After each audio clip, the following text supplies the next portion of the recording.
Membaca di beberapa media terkait keterangan-keterangan yang disampaikan oleh Kasih Propam.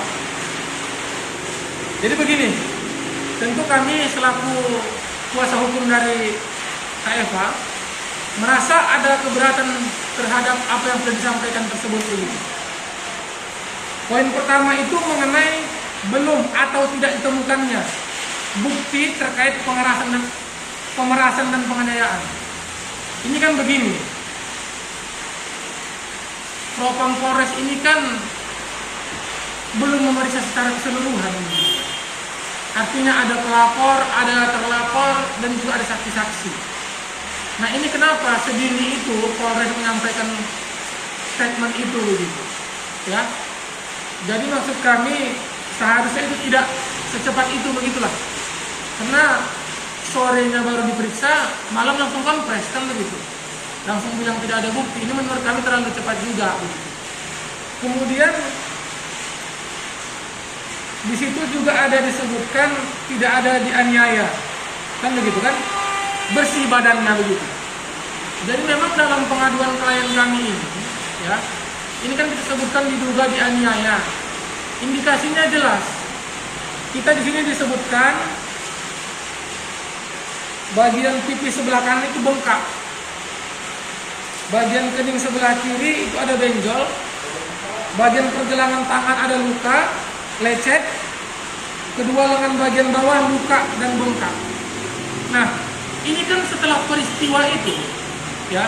Setelah peristiwa penangkapan di tanggal 7, terhitung sampai konfres semalam, itu kan sudah ada jangka waktu yang cukup lama.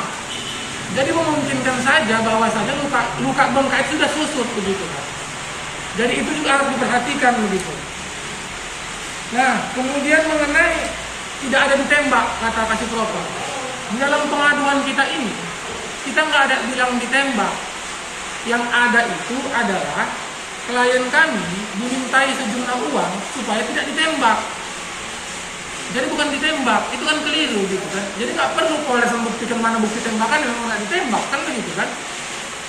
Kemudian juga mengenai surat perintah penangkapan dan penahanan, ya. Ini juga hal yang keliru menurut kita gitu kan. Jadi melalui keterangan Kapolsek itu jangan juga melalui konfres itu justru memperkeruh suasana begitu kan. Tinggal tunjukkan aja begitu. Kalau memang betul ada diterima, tanggal berapa diterima kan begitu. Seharusnya kan secara administratif ada ekspedisi pengiriman surat. Kalau kita baca, misalkan kayak mengutip dari Kompas itu, hasil dari konferensi pers semalam, Kapolsek itu menyebutkan sudah ada suratnya dalam surat 1x24 jam. Kita nggak mempermasalahkan suratnya atau ada atau tidak. Yang kita permasalahkan adalah diberikan atau tidak kan begitu.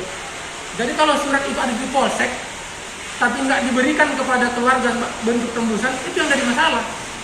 Kalau suratnya ada ya terserah. Itu kan suratnya mereka. Jadi seberapa sulit mengeluarkan surat begitu. Bisa saja dibuat-buat kan begitu. Kita duga ya. Bisa saja dibuat-buat. Tapi pertanyaannya diterima itu kapan gitu. Kalau dibilang klien kami nggak ada di rumah, klien kami ada di rumah, cuma nggak setiap saat. Karena dia pun khawatir, sering ada yang jumpai kan begitu. Jadi wajar saja begitu.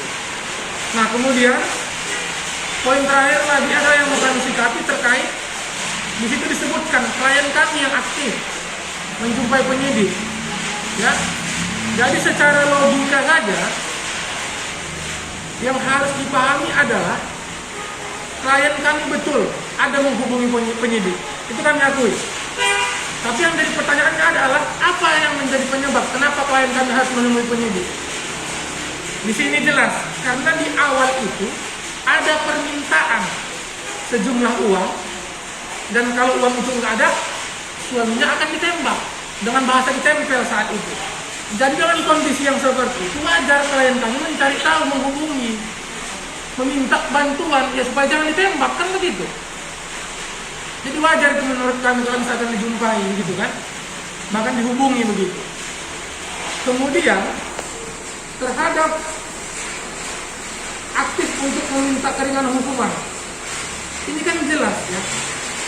Itu juga lahir karena ada permintaan sejumlah uang dari oknum yang kita sebutlah saat itu namanya KS lah ya.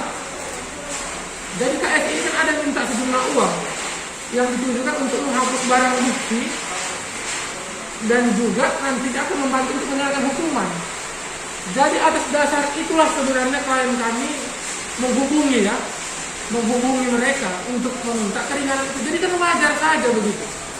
Tapi yang paling penting harus diketahui adalah permintaan dari polisi adalah terlebih dahulu kepada klien kami. Itu jelas. Permintaan sejumlah uang supaya nggak ditembak, kemudian permintaan sejumlah uang untuk penghapusan barang bukti dan peringanan hukuman begitu. Jadi mungkin itu poin.